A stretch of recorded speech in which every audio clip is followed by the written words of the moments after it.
राष्ट्रवादी काँग्रेसचे अजित पवार गटाचे आमदार संग्राम जगताप गेल्या काही महिन्यांपासून चांगलेच चर्चेत आहेत। 2 दिवसांपूर्वी संग्राम जगताप यांना जीवे मारण्याची धमकी देण्यात आल्यानं एकच खळबळ उडाली होती।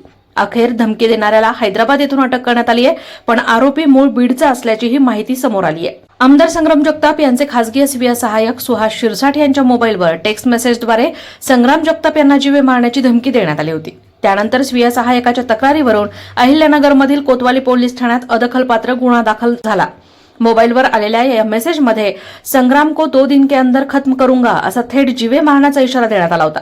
हिंदुत्ववादी भूमिकेमुळे चर्चेत असलेल्या अहिल्यानगरचे आमदार संग्राम जगताप यांना जीवे मारण्याची थेट धमकी देण्यात आली होती। अखेर आरोपीला अहिल्यानगरच्या स्थानिक गुन्हे शाखेनं हैदराबाद येथून ताब्यात घेतलं।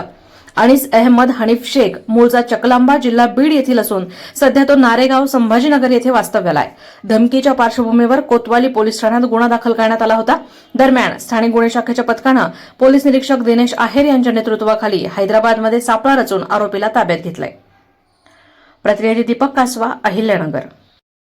दिनांक 2/7/2025 रोजी अहिल्यानगरचे आमदार श्री संग्राम जगताप यांच्या स्वीय सहाय्यकाच्या मोबाईलवरती टेक्स्ट मेसेजद्वारे त्यांना जीवे मारण्याची धमकी एका अज्ञात इसमाने दिली होती।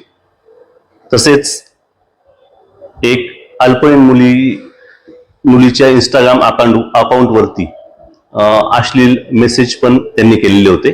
त्याप्रमाणे कोतवाली पोलीस स्टेशनला IT ऍक्ट आणि पोक्सो अंतर्गत अपराध क्रमांक 612/2025 हा दाखल झालेला होता।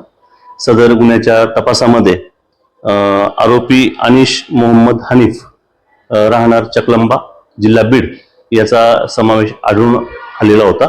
त्याप्रमाणे स्थानिक गुन्हे शाखेचे PSI सालगुडे आणि त्यांच्या पथकाने त्याला तेलंगणा येथून ताब्यात घेतलेला आहे। पुढील कारवाई हे कोतवाली पोलीस स्टेशन करत आहे।